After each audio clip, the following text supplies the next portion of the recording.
Hey everybody, it's Tim here again, here with another video, this time for review for Spaceman, starring Adam Sandler. Now, Adam Sandler has an interesting career.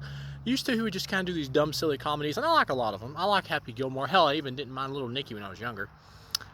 Now he's gotten older, he's been wanting to do like other stuff and branch out to more dramas and stuff like that. And he did kind of start doing this in the 2000s. He did like Punch Drunk Love, some other stuff.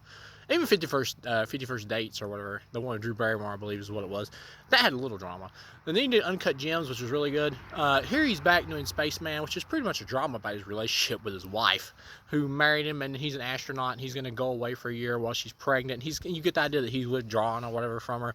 This movie really feels like something that may have been stronger as like a short film or like a short episode of like a sci-fi series, like a trippy sci-fi series or whatever, or even a sci-fi horror series.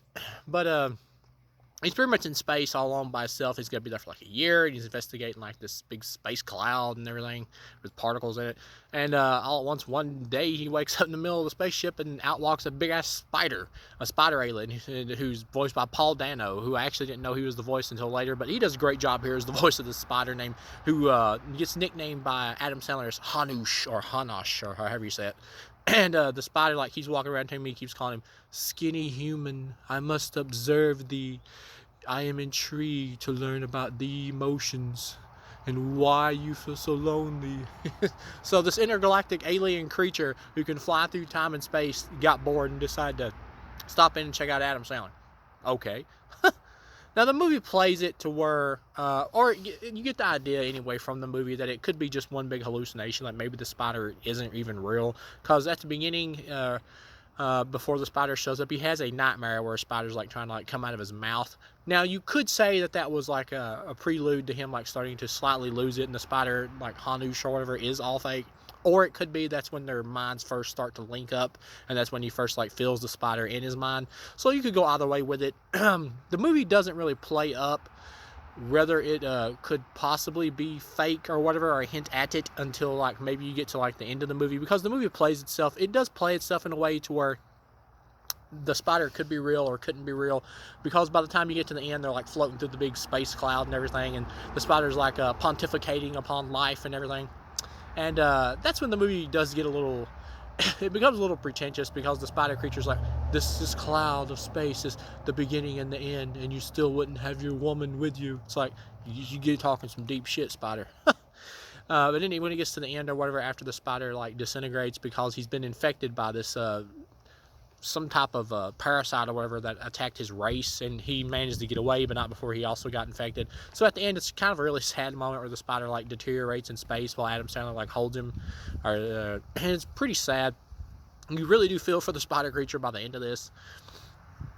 And then when it gets to the end, Adam Sandler's just like randomly picked up by this other team of astronauts, and he's just like floating in the outer space.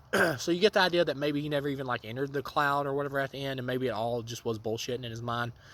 It's whatever you want it to be. Really, it's more fun if it is real, to be honest.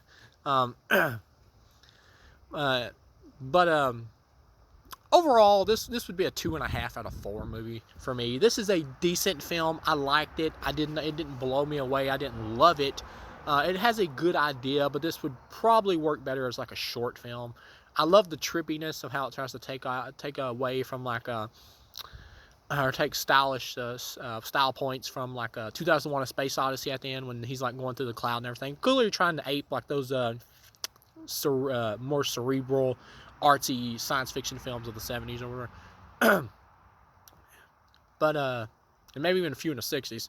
But yeah, overall, it's a 2.5 out of 4. It is a decent film. I liked it. Adam Sandler does a good job in the film. Paul Dano, as the voice of the spider, does a good job. The woman who plays his wife back on Earth, you never really get a true handle on why he's like more withdrawn towards her and all that. It never really explains why he's like that.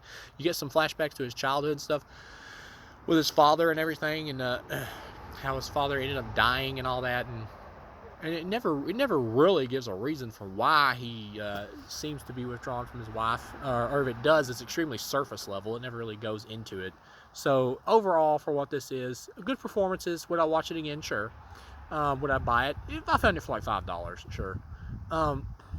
It's a Netflix film, so I'm not even sure if it's going to get a release, even though it was actually planned to be theatrical. But overall, I'll give this a 2.5 out of 4. This is a decent film. Well done film.